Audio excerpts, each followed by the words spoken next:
राम राम। मैं हूं आपके साथ अपूर्वा सिंह और आप देख रहे हैं 22 जिले 22 खबर। बीजेपी प्रदेश अध्यक्ष मोहन लाल बड़ौली ने कहा कि सीएम नायब सैनी को लेकर उन्होंने ये बयान दिया है। कहा सीएम नायब सैनी रविवार को सोनीपत पहुंचेंगे। उन्होंने बताया कि रविवार को नशा मुक्त हरियाणा को लेकर हाफ मैराथन आयोजित की जा रही है। सीएम सैनी मैराथन को हरी झंडी दिखाकर रवाना करेंगे और जीतने वालों को इनाम भी देंगे। मोहन लाल बड़ौली ने कहा कि युवाओं को प्रेरणा देने और नशे से दूर रहने के लिए मैराथन करवाई जा रही है। वहीं कॉलेजों में अफीम की खेती होने पर मोहन लाल बड़ौली ने कहा कि पुलिस ने कार्रवाई की है और मुकदमे दर्ज हुए हैं, जांच की जा रही है, दोषियों के खिलाफ सख्त कार्रवाई की जाएगी। ये कल का जो 30 तारीख का मैराथन का प्रोग्राम डी कृष्ण यूनिवर्सिटी में हरियाणा के लोकप्रिय मुख्यमंत्री नायब सिंह सैनी जी इस मैराथन के जो धावक हैं उनको हरी झंडी दिखा के दौड़ने की शुरुआत करेंगे। उसके बाद ये 3 प्रकार की मैराथन रहेगी, 5 किलोमीटर की, 10 किलोमीटर की और 21 किलोमीटर की। और जो उसमें जीतेंगे उनको इनाम देने का भी काम हमारे लोकप्रिय मुख्यमंत्री नायब सिंह सैनी जी करेंगे।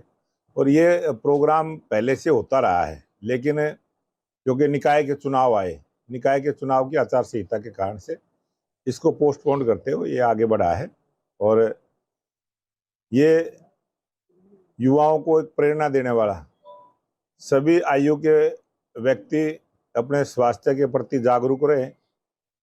स्वास्थ्य के बारे में जागरूकता और चेतना लाने के लिए इस मैराथन का आयोजन किया जाए। अध्यक्ष जी, आज मुख्यमंत्री ने मुहिम चलाई, किसी के तहत कल हाफ मैराथन भी है, लेकिन 2 निजी यूनिवर्सिटी, एक रोहतक में एक सोनीपत में सामने, जिसमें अफीम की खेती हो रही थी। ये जिस प्रकार की जानकारी आई है और जिस प्रकार के उस पौधों की बात हुई है कि संख्या भी उसमें बताई गई है, एफआईआर दर्ज हुई है कि इतनी संख्या में पौधे वहाँ पाए गए हैं और किसी माली पर भी मुकदमा दर्ज हुआ है। लेकिन जिस संस्थान में कोई इस प्रकार की एक्टिविटी होती है उस संस्था भी जिम्मेवार रहती है, उनकी जिम्मेवारी भी बनती है। तो ये जांच का विषय है, इस पर बहुत ज़्यादा कुछ बोलने का नहीं है। लेकिन इस प्रकार का जहां अपने पूरे देश के अंदर कुछ प्रांतों में है जहां लाइसेंस इस खेती के मिलते हैं और उन लाइसेंस मिलते हैं उसके भी एक नॉर्म है, वो किस प्रकार से उस पैदावार की सप्लाई कहाँ होती है, कहाँ उनको सेल करना होता है। लेकिन ये अवैध तरीके से जिस प्रकार से ये सोनीपत में यूनिवर्सिटी की आपने बात की है, ये पाए बड़ा चिंता का विषय है और इस पर प्रशासन ने बहुत अच्छी कार्रवाई करी।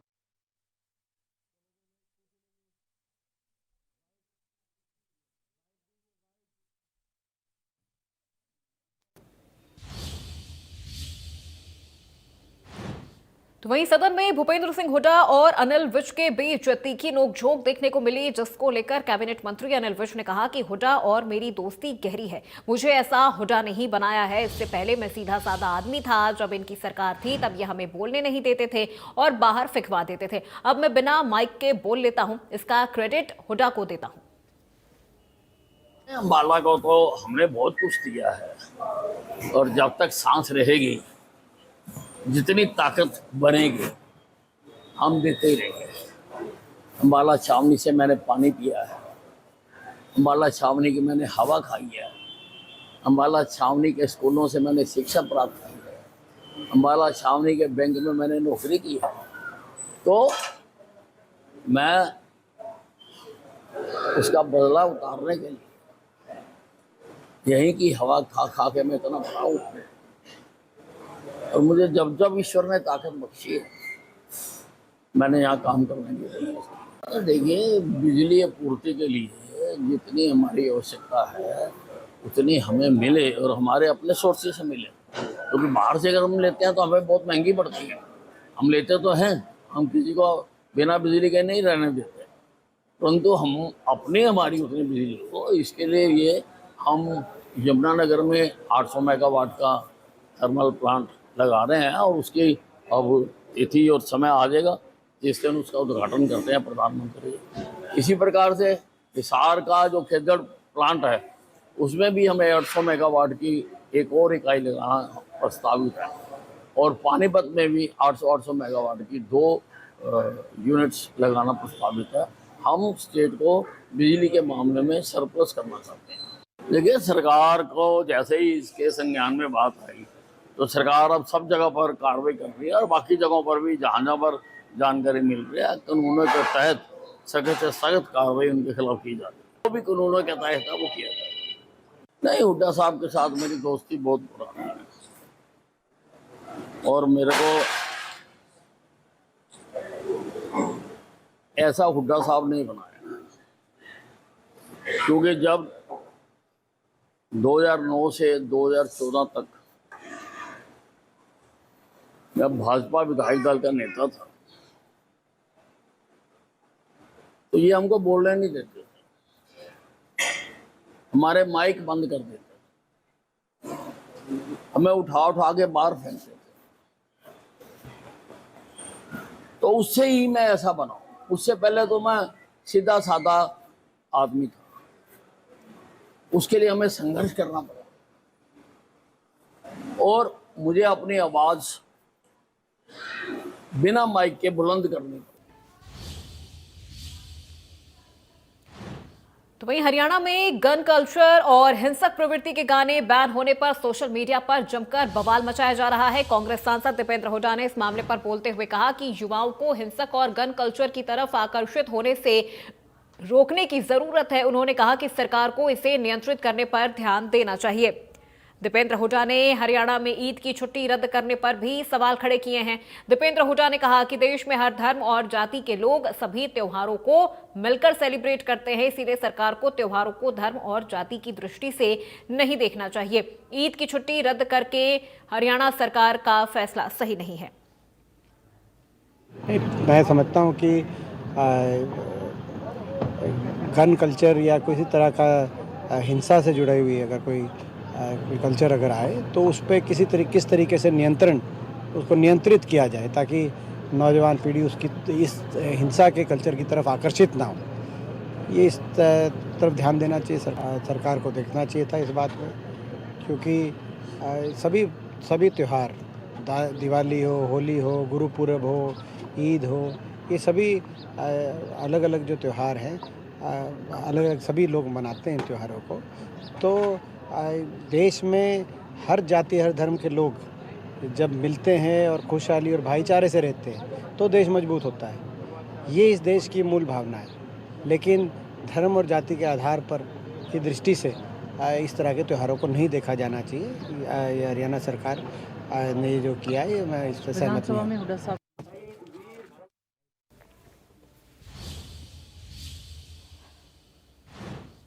तो वहीं हरियाणा का एकमात्र शक्तिपीठ श्रीदेवी कूप मां भद्रकाली मंदिर में चैत्र नवरात्र के उपलक्ष्य में नगर में विशाल शोभा यात्रा निकाली गई। हजारों महिलाओं ने ध्वज, पताका, त्रिशूल उठाकर नगर की परिक्रमा की। इस विशाल शोभा यात्रा में भव्य झांकियां भी निकल गई हैं। मंत्री कृष्ण बेदी ने इस शोभा यात्रा को हरी झंडी देकर रवाना किया। मंत्री कृष्ण बेदी ने सभी भक्तों को नवरात्र पर्व की बधाई देते हुए कहा कि मां भगवती सभी की मनोकामनाएं पूरी करे। उन्होंने कहा कि हर वर्ष की तरह इस वर्ष भी मां भगवती के नवरात्र पर्व बड़ी धूमधाम से मनाए जाते हैं। उन्होंने कहा कि हरियाणा का एकमात्र शक्तिपीठ श्रीदेवी को मां भद्रकाली में मनाए जाने वाले नवरात्र और भव्य शोभा यात्रा को देखने के लिए प्रदेश भर के कोने कोने से लोग यहां पहुंचते हैं। वहीं उनके लिए बड़े सौभाग्य की बात है कि वो इस शोभा यात्रा में शामिल हुए। नवरात्रि के इस पावन पवित्र अवसर पर मैं पूरे देशवासियों को यहाँ अपनी ओर से बहुत बहुत शुभकामनाएं देता हूँ। वहाँ हमारे संवत नववर्ष की भी बहुत बहुत सभी को आगमन की शुभकामनाएं। नवरात्रि के पूर्व संध्या पर हमारे माँ भद्रकाली देवी को मंदिर सभा की ओर से एक भव्य शोभा यात्रा पूरे नगर में निकाली जाती है और इसका भव्य स्वरूप देखने के लिए दूर दूर से प्रदेश के कोने कोने से भक्तजन यहाँ पर पहुँचते हैं। आज मुझे इस शोभा यात्रा के मुख्य अतिथि के तौर पर आगमन आने का अवसर मिला। मैं हमारे मुख्य पीठाधीश्वर सतपाल जी और यहाँ की पूरी कार्यकारिणी का मैं आभार प्रकट करता हूँ। साथ में आभार प्रकट करता हूँ हमारे मुख्य जजमान मधुसूदन अग्रवाल जी जो हल्दीराम ग्रुप के वाइस चेयरमैन हैं, हमारे बहुत ही वरिष्ठ नेता आदरणीय भाई संजय शर्मा जी और मेरी पार्टी के मंडल अध्यक्ष, हमारे चेयरमैन और बहुत से महानुभाव यहाँ पर उपस्थित हैं। मैं इनका भी आभार प्रकट करता हूँ और माँ के इन पावन नवरात्रों की मैं सभी को बहुत बहुत शुभकामनाएं और बहुत बहुत बधाई देता हूँ। माँ भद्रकाली सभी पर अपनी कृपा और अनुकंपा बनाए रखे, हम सब का जीवन सुखमय हो, मंगलमय हो। रविवार से चैत्र नवरात्र की शुरुआत हो रही है। गुरुग्राम के मंदिरों में भक्तों के लिए खास व्यवस्थाएं की गई हैं। गुरुग्राम का शीतला माता मंदिर भक्तों के लिए तैयार है। बता दें कि शीतला माता मंदिर में दर्शन के लिए लाखों की संख्या में दूर दूर से भक्त आते हैं। वहीं मंदिर को भक्त के लिए भव्य तरीके से सजाया गया है। चैत्र नवरात्र प्रारंभ हो रहा है, जो हमारा विक्रमी संवत है। उस संवत 2082 सिद्धार्थी नामक संवत प्रारंभ होने जा रहा है।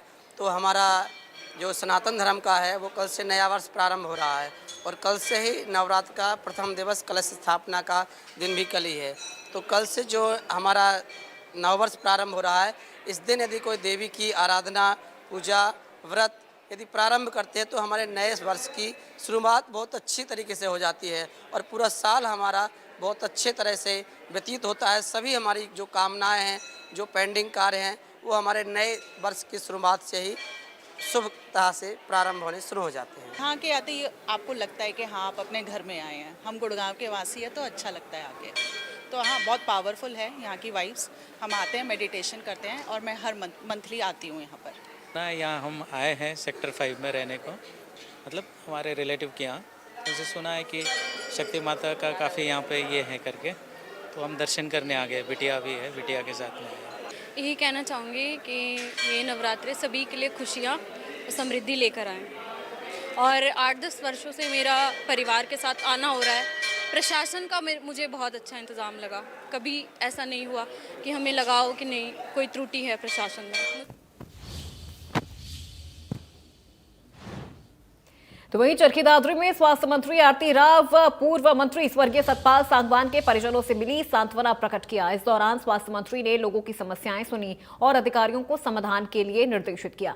इस दौरान उन्होंने कहा कि विधानसभा बजट सत्र में 200 बेड के अस्पताल की मंजूरी दी गई है। मोबाइल टॉर्च की रोशनी में डिलीवरी करवाने पर स्वास्थ्य मंत्री आरती राव ने कहा कि वो जल्द ही स्वास्थ्य सुविधा दुरुस्त करेंगे। प्रगति में है। हम पूरी कोशिश करें कि आने वाले वक्त में जो भी कमियां हैं डॉक्टरों को लेकर या एएनएम को लेकर हम पूरी करें। तो पहले से मेरे को लगता है आगे पिछले 6 महीनों में लोगों को फर्क दिखने लगा है और आने वाले वक्त में देखेंगे कि हम और भी जोर शोर से काम कर रहे हैं। बड़ी प्रॉब्लम आज के दिन चरखी दादरी में सिविल अस्पताल में सारी चीजें नहीं है। डॉक्टर पूरी तरह तैनात नहीं है, मुझे मालूम है, और इसके साथ साथ यहाँ पे मशीनरी भी। तो हमारा और सैनी साहब की सरकार का ये आने वाले वक्त में ये है कि जो सिविल हॉस्पिटल्स हैं पूरे हरियाणा में, जो भी वैकेंसीज हैं पहले सिविल हॉस्पिटल्स में पूरी की जाएंगी। जहां मशीनों की जहां कम है वो भी पूरी की जाएंगी। तो आने वाले 6 महीने में इस पे ही काम। मैं जैसे मैंने कहा कि चरखी दादरी का जो सिविल अस्पताल है 2-3 साल पुराना ही है। तो जो मुझे पता लगा है मेरे हेल्थ मिनिस्टर बनने के बाद कि हमें यहाँ पे बहुत सारी सुविधाएं देनी है और अगले 6 महीने में ये सारी सुविधाएं देने की पूरी कोशिश करूँगी।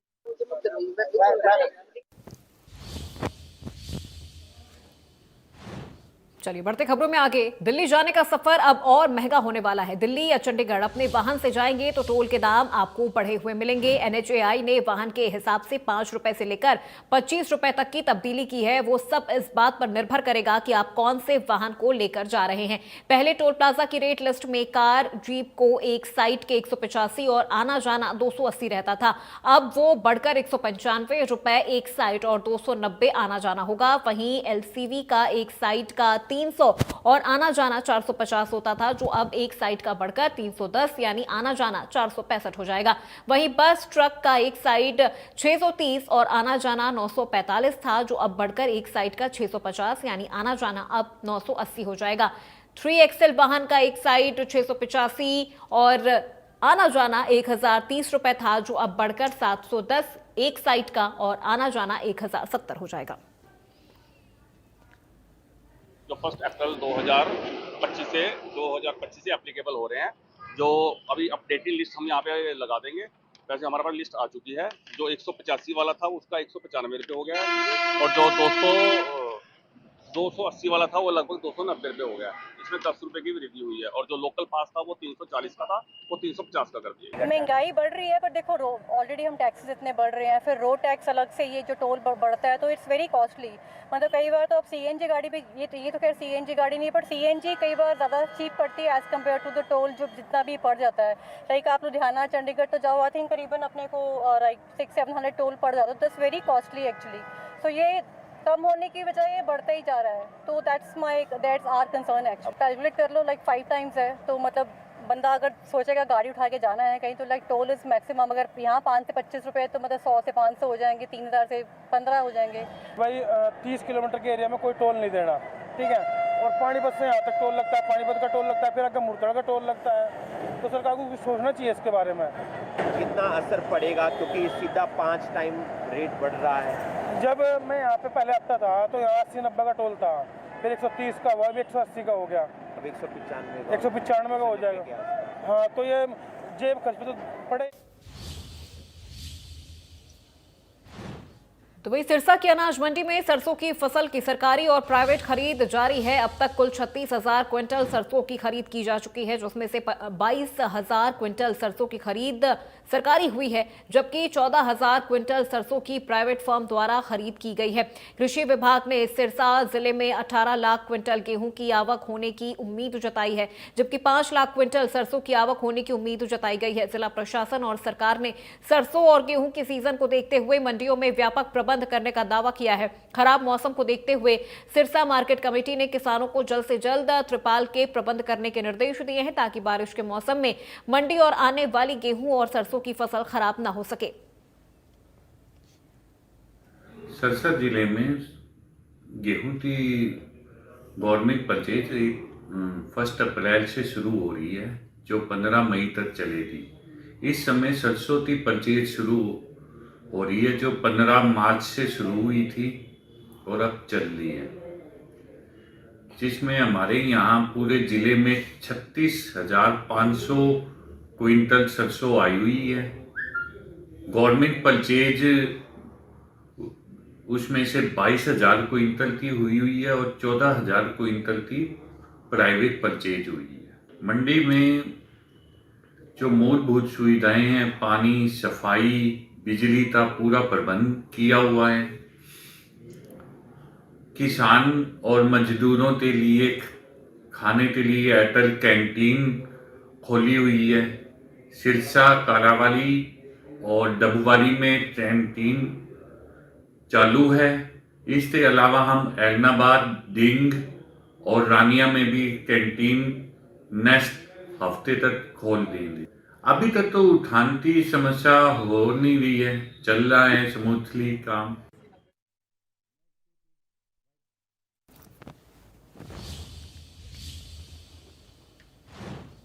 पंद्रह मार्च से पूरे प्रदेश में सरसों की सरकारी खरीद शुरू हो चुकी है, लेकिन जिला चरखी दादरी में 15 दिन देरी से सरसों की खरीद शुरू हुई थी। आढ़तियों ने खरीद एजेंसी पर आरोप लगाया कि एजेंसी सरसों की फसल में कमियां निकालकर ढेरियां रिजेक्ट कर रही हैं। ऐसे में जिला चरखी दादरी अनाज मंडी में देरी से सरकारी खरीद हुई है।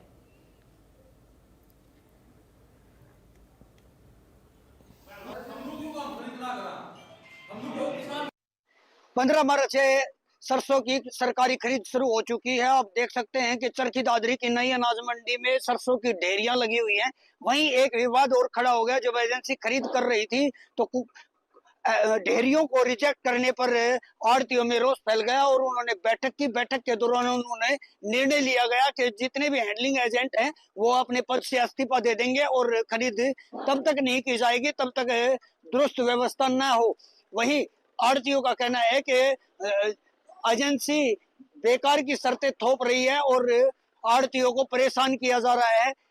हैंडलिंग एजेंटों को लेकर भी जब एफएड के मैनेजर से बात की गई तो उन्होंने कहा कि ये सब व्यवस्था हो जाएगी, हम बातचीत आढ़तियों के साथ कर रहे हैं और जल्द ही इसका समाधान निकाल लिया जाएगा। वहीं नेफेड के जो परचेजर हैं उसको भी एफएड के मैनेजर ने एनम्योच्योर बताकर एक विवाद खड़ा कर दिया। और ये एक मैनेजर द्वारा बयान दिया गया कि एनम्योच्योर है, उसको काम करना नहीं आता, फिर उसको यहाँ क्यों लगाया गया, ये भी एक सवाल खड़ा होता है। वही आड़तियों का कहना है कि जब तक हमारी मांगों को पूरा नहीं किया जाएगा तब तक वो ऐसे ही खरीद नहीं करेंगे। चरखी दादरी से इंडिया न्यूज के लिए।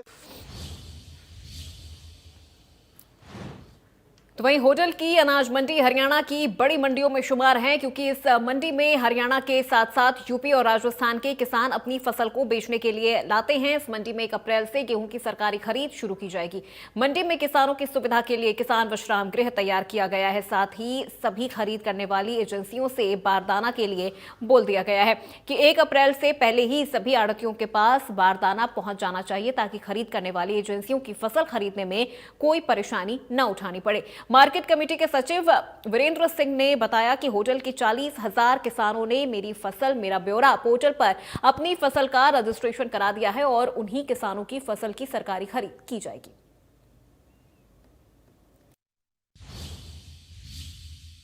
हम इस समय खड़े हैं होडल के अनाज मंडी में, जहां पर किसान का गेहूं की फसल आ चुकी है। मैं दिखाना चाहूंगा कि ये होडल की जो अनाज मंडी है हरियाणा की टॉप 10 की मंडियों में आती है, बड़ी मंडियों में आती है, क्योंकि यहाँ पर जो किसान अपनी फसल को लेकर आते हैं, यूपी और राजस्थान के किसान भी इस मंडी में अपनी फसल को बेचने के लिए आते हैं, जिससे कि यहाँ पर काफ़ी आवक होती है मंडी के अंदर। मैं दिखाना चाहूँगा किस तरह से गेहूं की फसल जो 1 अप्रैल से सरकारी खरीद शुरू होनी है, उससे मार्केट कमेटी के सचिव वीरेंद्र सिंह, उनका कहना है कि इस होडल क्षेत्र में 40,000 किसानों ने मेरी फसल मेरा ब्यौरा पोर्टल पर अपना रजिस्ट्रेशन कराया गया है। उन्हीं किसानों की यहाँ पर सरकारी खरीद की जाएगी। अगर इसके अलावा भी कोई किसान अपनी फसल को लेकर मंडी में आता है तो उसकी प्राइवेट एजेंसी द्वारा खरीद की जाएगी।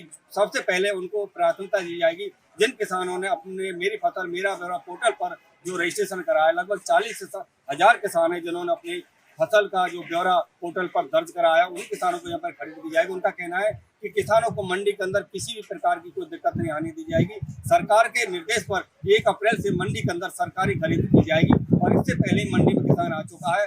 फिलहाल मंडी में प्राइवेट एजेंसियों द्वारा इस अनाज की खरीद की जा रही है, जो 2440 रुपये से लेकर 2460 रुपये तक किसान की जो गेहूं की फसल है खरीदी जा रही है, जबकि सरकारी भाव 2425 रुपये तय किया गया है। उनका मार्केट कमेटी सेक्रेटरी का कहना है कि मंडी में शौचालयों को, लाइटों को और किसानों के ठहरने और पीने के पानी की पूरी व्यवस्था यहाँ पर कर दी गई है और यहाँ पर कैंटीन है जिसमें किसान 10 रुपये में अपने पेट भर भोजन कर सकता है। तो उनका कहना है कि मंडी में किसानों को फसल बेचने में कोई कठिनाई का सामना नहीं करना पड़ेगा। पलवल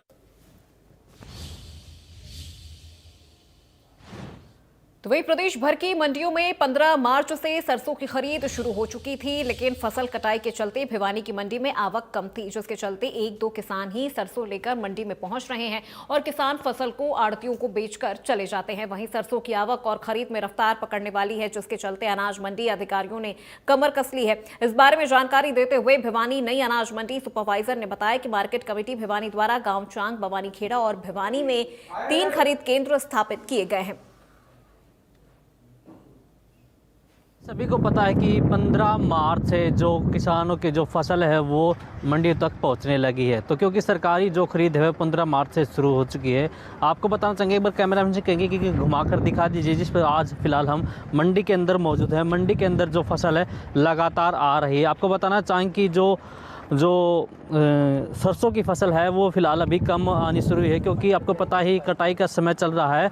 कटाई का समय चल रहा है तो लगातार जो फसल है भिवानी के अंदर पहुंच रही है। फ़िलहाल जो धीरे धीरे करके जो फसल है सरसों की वो धीरे धीरे करके मंडी में पहुंच रही है। फ़िलहाल अब तक 3 केंद्र बनाए गए हैं और 3 केंद्रों की बात करें तो चांग, भिवानी और भवानी खेड़ा, ये 3 केंद्र बनाए गए हैं जहां पर जो लगातार सरसों की फसल पहुंच रहे हैं। फिलहाल बात करें तो जो सरसों की आवक है वो लगातार, आपको बताना चाहेंगे कि लगातार दिखाना चाहेंगे कि लगातार जो फसल है लगातार भिवानी की मंडी में, चांग की मंडी में, या बात करें हल्का भवानी खेड़े की मंडी में पहुंच रही है।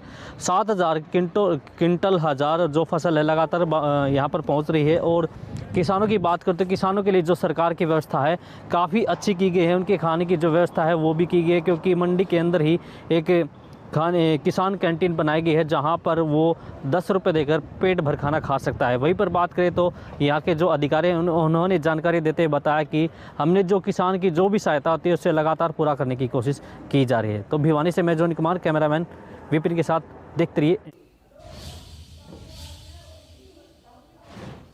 तो फिलहाल बुलेटिन में मेरे साथ बस इतना ही। प्रदेश की तमाम खबरों के लिए आप